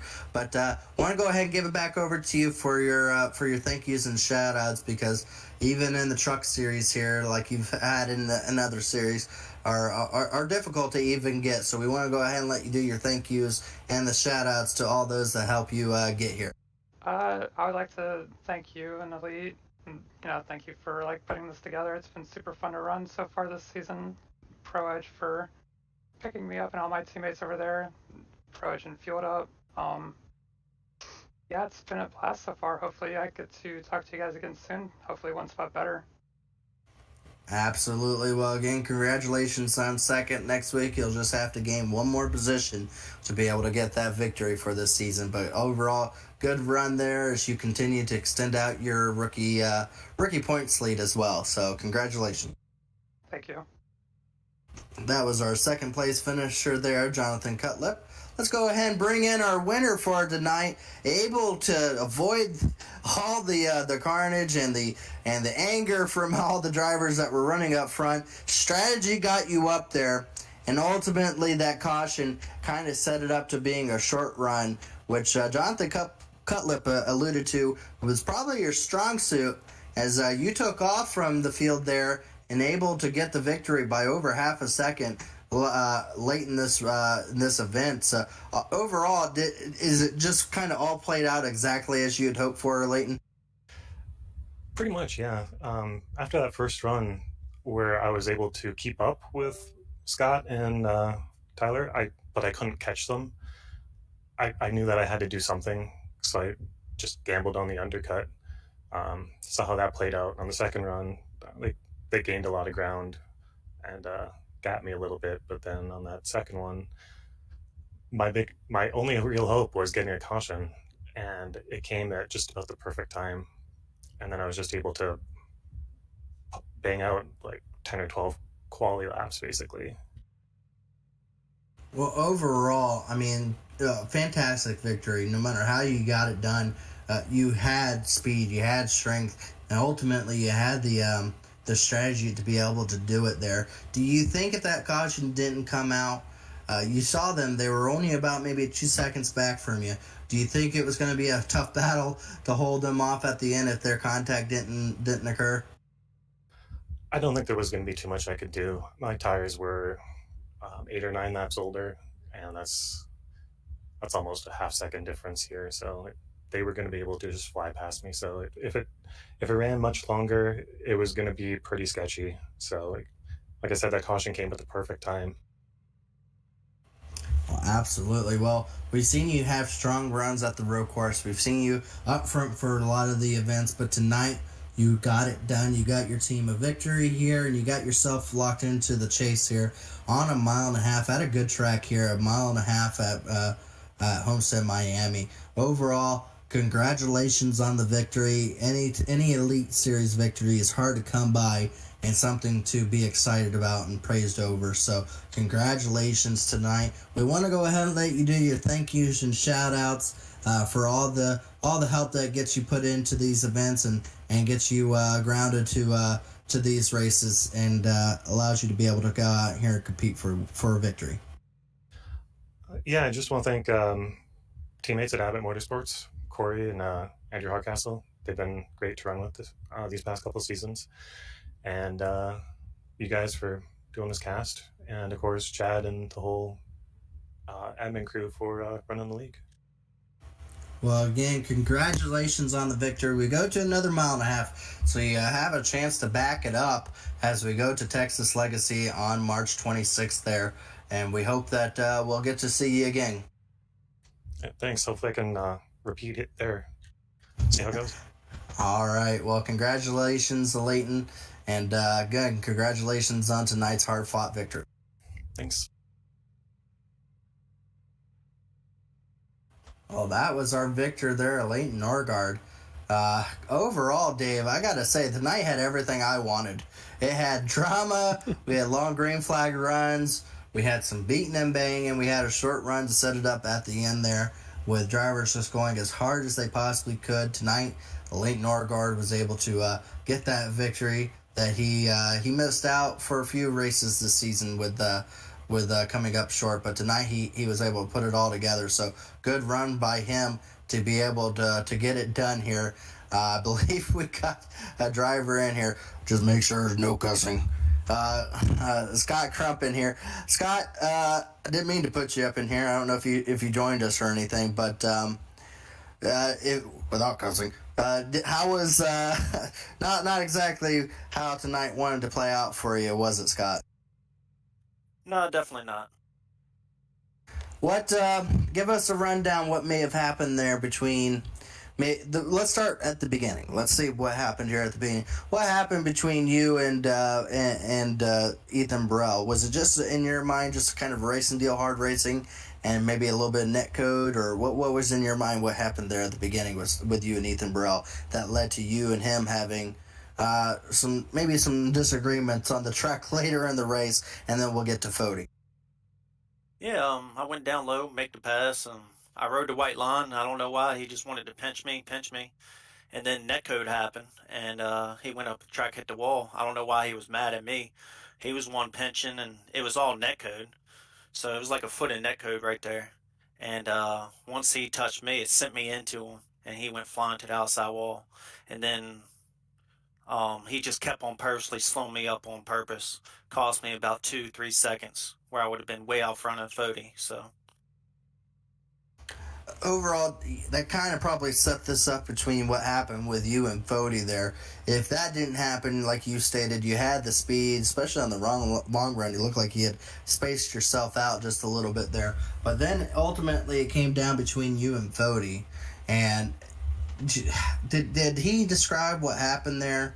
As far as I know, contact was made between you and him, and then the second contact was maybe just a little bit greater there between him and you.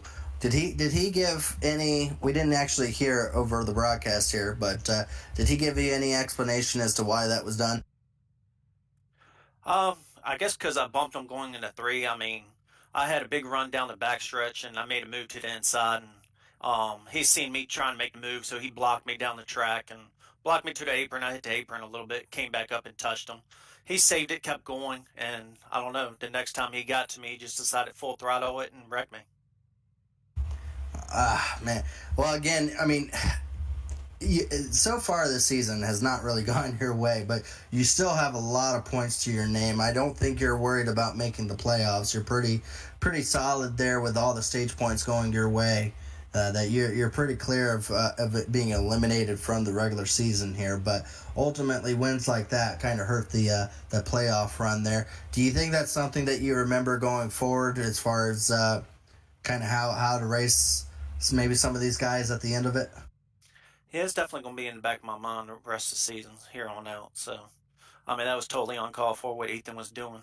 I probably would just pulled away from Fody. He wouldn't have had a chance to get to me after that point.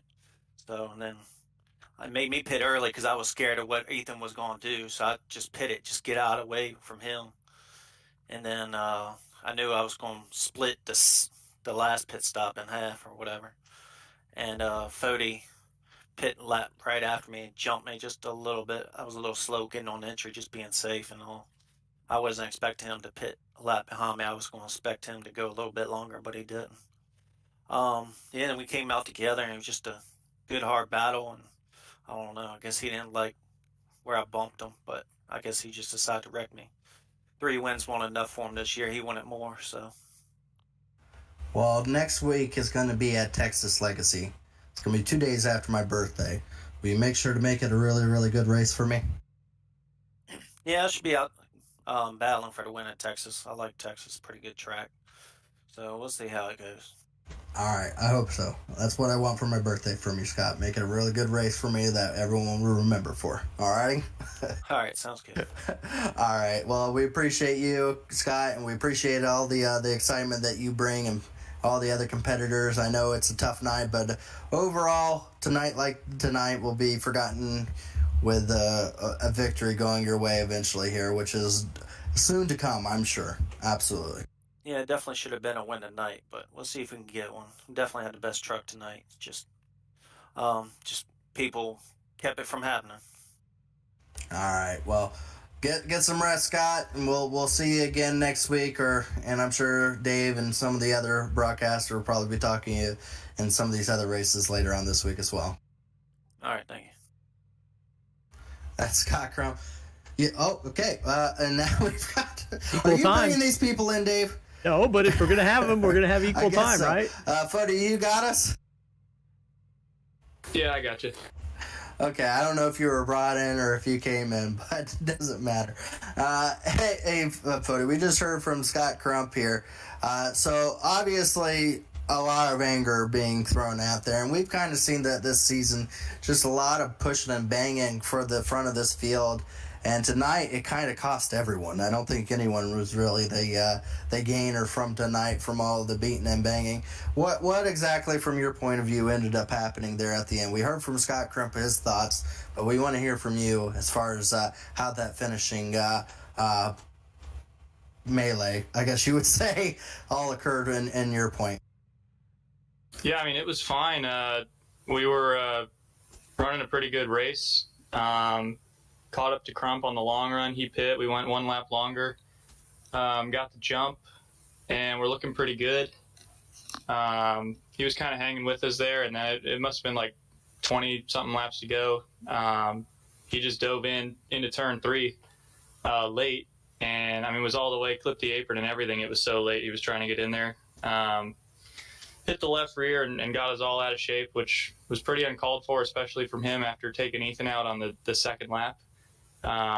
He was just really aggressive all night for some reason. So yeah, obviously we didn't appreciate getting shoved out of the way there.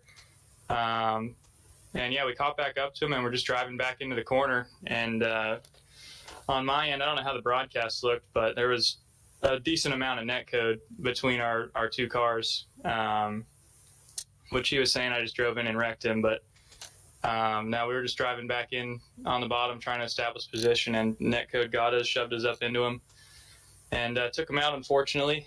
But I mean, we were driving a pretty good race up until that point, and just didn't appreciate getting moved like that. And then he wanted to drive down the pits and block us, so that was pretty classy. But I'm happy to come back with the 4th, and yeah, that was pretty much it. We'll go on to the next one. Well, next one is another racetrack I'm sure we're going to see both of you really go to battle, and as well as Ethan Burrell there. Do you feel like here in the Truck Series it's just kind of a boiling point here? It's really, just a few of you guys that are really, really strong up the front. And with these trucks, it just seems to, more than the Cup or the Xfinity, really hard to get spaced out early on in the runs, and that's usually what ends up happening here as contact is made. Do you feel like the trucks here has just been kind of building up to this, and do you think that this is only the beginning here, as we've had a lot of strong words talked about from everybody, and from our aspect, this doesn't look like it's going to end here. But again, we got another 1.5 mile track. Do you feel like this is just building up to the championship, and this is just going to be hard fought all the way to the end? Yeah, well, I mean, you gotta love it watching it up there. Oh yeah, I'm loving it. It really is shocking, honestly, because it's literally seems like it's between me, Ethan, Crump, and Chad every Sunday. It's one of us, and it really shouldn't be that way. Especially between us four being the four that should really be the smartest and cleanest of anyone out here, because we're the most experienced, I want to say. I haven't looked at the full roster, but we're always up there racing at the front, is what I'm saying. And I don't know what it is. We really should be able to be a lot cleaner than this. And I don't know if it's egos or what, but for whatever reason, we're just not taking care of each other. And specifically tonight, it was lap 2, and Crump's diving in, running people tight and stuff like that, where it really shouldn't be happening. Us four are more than capable of just pacing ourselves and getting all the way to the end of the race before doing anything like that. So yeah, I don't know what it is. There's definitely some nights where some people have bigger egos than other, I guess, and are just driving in over their head, and that seemed to happen tonight. So, well, I know we got other races later this season, but please make sure to kind of save all the intensity towards each other until Sunday night, because I truly enjoy it, and Dave and I love to spend our Sunday nights here watching you guys really go to battle here. So make sure that it doesn't trickle over to the other events. But from what Scott Crump says, that the Texas is going to be his night, regardless of what anyone else tries to do. So maybe we may see this trickle over to that night, but we hope to talk to you again, Tyler. Congratulations on still being able to finish 4th and really extend out your points lead here as the season is starting. Regular season starts to wrap up. Yeah, appreciate it, you guys. We'll see you next week. Alrighty, that's Tyler Fody there. Dave, are you going to bring up somebody else? Is there Ethan Burrell to bring up into here? No, are you bringing these people, or do they jump in here? I did not bring any of them up.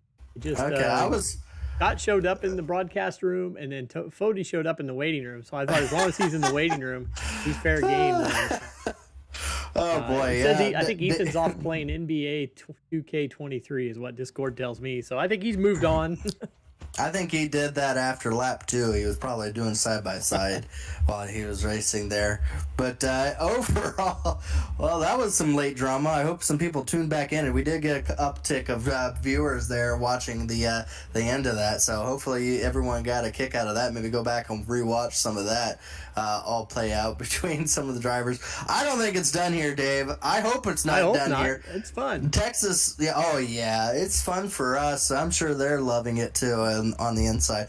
But overall, I mean, whatever they do, I'm going to make sure we tune in and showcase it, because again, if anything with the rule change from the champions coming back over, it has brought a lot of these guys back into here that want to be proven to be the best of the best. And that's what you're going to get. You're going to get these guys that have won their respective championships, and now they're all racing for the first time together for a championship, and all together again after getting their initial championship. So I think it's only the beginning. I think there's still a lot of drivers that want to prove something here. Even Fody with 3 wins wants to prove that he is still a dominant figure. I mean, Scott Crump is tired. Obviously, you heard of that, of Fody winning here, and he wants to make sure that his presence known. Chad Frankfield wants to win every single race,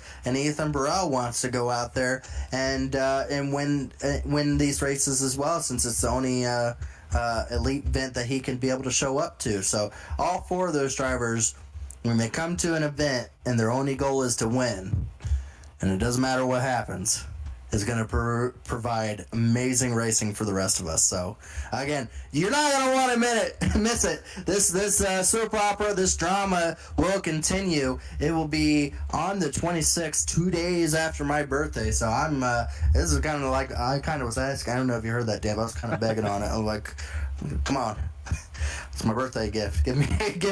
I want it heated up. I want it over well. I want it done completely. I want it crispy at the end of it. Put this baby to bed. All right, It's I'm excited. 11 o'clock. Let's go. It's gonna be hard for me to go to sleep. Hopefully, everyone else was able to tune in. You're not gonna want to miss it. I don't want to miss it.